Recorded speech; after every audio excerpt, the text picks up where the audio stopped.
जों दा नैबे समाव जों सोनारि बिल मोनसे फरेस्ट एरिया दङ। बे सोनारि बिलाव जोंनि बर' माहारिफोर माखासे दङ। बिथांमोननिफ्राय जों माखासे खोथा मोनथिनो लुबैदों।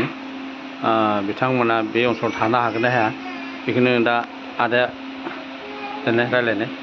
आच्चा, खुलुमबाय नोंथां।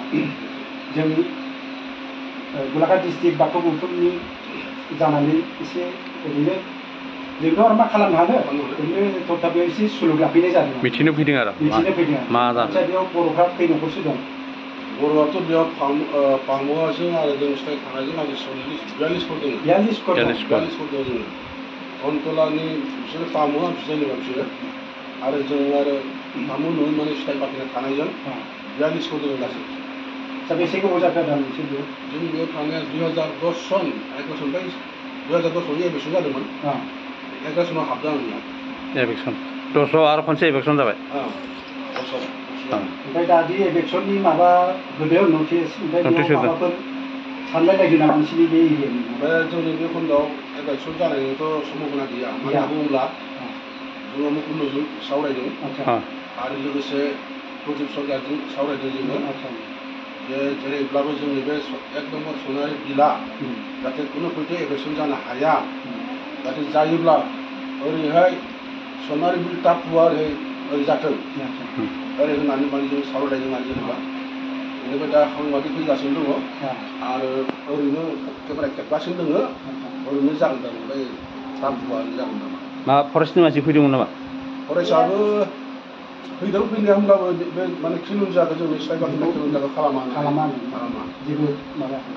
आरो ओरैनो बेयाव जायगानि गावबुराफोरा माबा स्टेटमेन्ट होदों नामा? जोंनि जायगानि गावबुराफोराबो माने गोख्रोङै माबा थागिदा होदों जे खुनु पयथ'यै जों खिलुनजा बर', नेपालि, आदिबासि, असमिया बेयाव खालामनो मोना। माने अबैध बांगालिखौ होखारनायनि जि थांखि लादों बेखौ होखारथों, जोंहा बे आपत्ति गैया, खिन्थु जों थियारि खालामनो हानाय नङा होननानै साংबादिकआ फैगासिनो दं फैनाया। होमब्लाबो डाइरेक्ट जोंनि केमेरा खेबाखै, जोंनि कलेज खेबगासिनो दं। दा सोनारि बिल टापु होननानै मोनसे नाम दङ, बेयाव जागोन दा।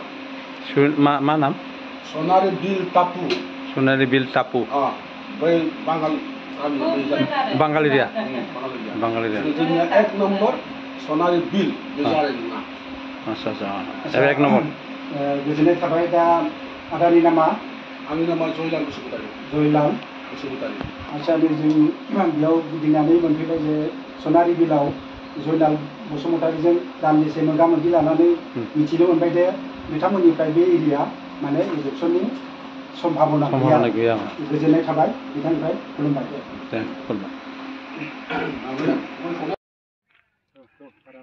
नैबे समाव आंनि जि रामसियारि इउटुब चेनेला नैबे सिलनजान दयालपुर बे ओनसोलाव दङ। बे जाबाय बे बांगालफोरनि गासै मैगं गायनाय थुलि। बे दङ बानलु दङ, जिंखा दङ, खुमब्रा दङ, गय बागान दङ, सानजाथिं नागा हाजो। बेफोरखौ एबेक्सन खालामब्ला बहाय ओंखारि मोनजाबावनोलै जोंलाय। खुलुमबाय रायजोफोर। आं नैबे जि रामसियारि इउटुब चेनेला नैबे समाव उरांघाट ओनसोलनि दयालपुर गामियाव फैनानै दङ।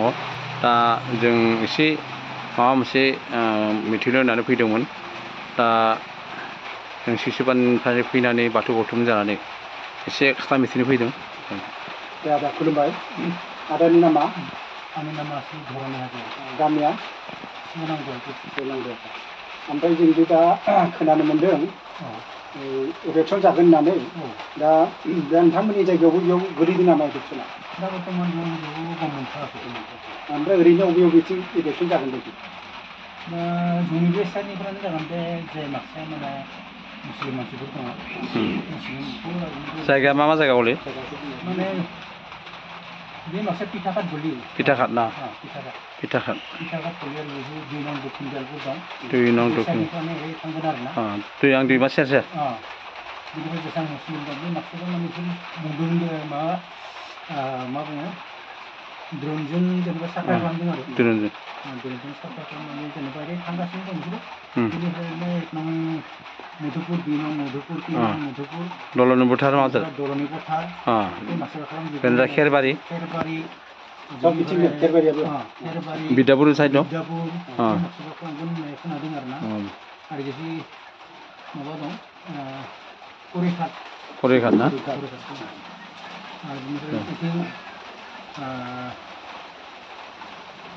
मा बुङो जोंहा सिलमिजान सिलुनजान आচ্ছা बे माखासेयाथ' फरेस्ट एरिया गासै माने बे माखासेयाथ' फरेस्ट एरिया नङा बिना निरजाय मधुपुर साइडआव फरेस्ट एरिया आगोल फरेस्ट दंमोन आरो ना फेन्सिंबो दंमोन न बिदि मिथिनो मोन्दों आरो दा बेयाव माबा मोनसे लादों नामा हाबाफारिफोर जों जेबो गामिनि आनसलिक मिटिं दंमोन आनसलिक बेहाय जागोन नामा बेयाव जाया 24 जागोन नामा 7 बाजियाव लादों जों दा ओरैनो बिथिंनि बांगालफोरखौ माबायदि सानदों दा बिसोरनियाव बिथांमोना मा सिं माबा सावरायदों नामा बांगालफ्राबो सिं बेखौथ' जों बेखौ मोनथ'वाखै माने जों बेयाव दा हराव माने ओरैनो माने डिउटि होनाय बायदि दं आरो ना हराव बांगालजों डिउटि होनो गोनां माने